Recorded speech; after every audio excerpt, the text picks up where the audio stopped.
Hey there, Norman here from Code, and in this quick video, we're going to walk through the basics of getting started with Editor 2.0.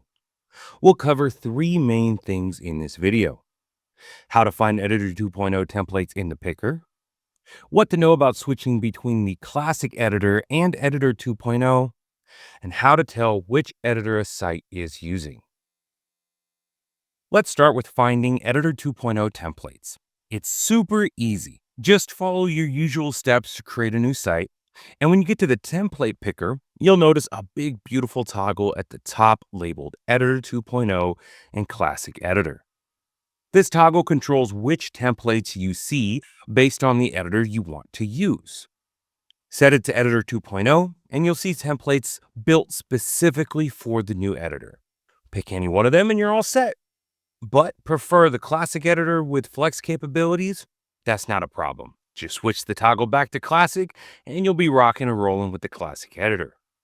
Now, what if you already have a classic editor site and want to move it to Editor 2.0? You can definitely make the switch, but there are some important things to note. Switching editors wipes the layout clean, so you'll need to rebuild the design. You have two options when resetting: hard reset, which clears everything including your site content, and soft reset, which wipes the layout but keeps your content like images, videos, and uploads. In either case, the system will automatically create a backup of your site before the reset. So if you ever need to roll back, you'll find that backup in your site settings.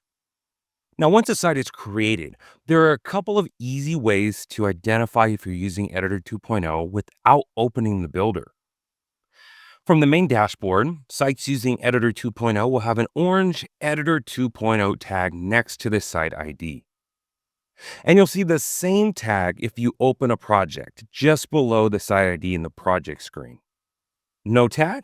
That means you're using the classic editor. And that's it for this quick overview. I hope this was helpful, and be sure to check out our Editor 2.0 training docs for more information on working with Editor 2.0. Once again, my name is Norman Durkee, and you've been rocking with the best website builder platform on the planet, Code.com. And until next time, and as always, if you have any questions, please reach out to support. We're always here to help.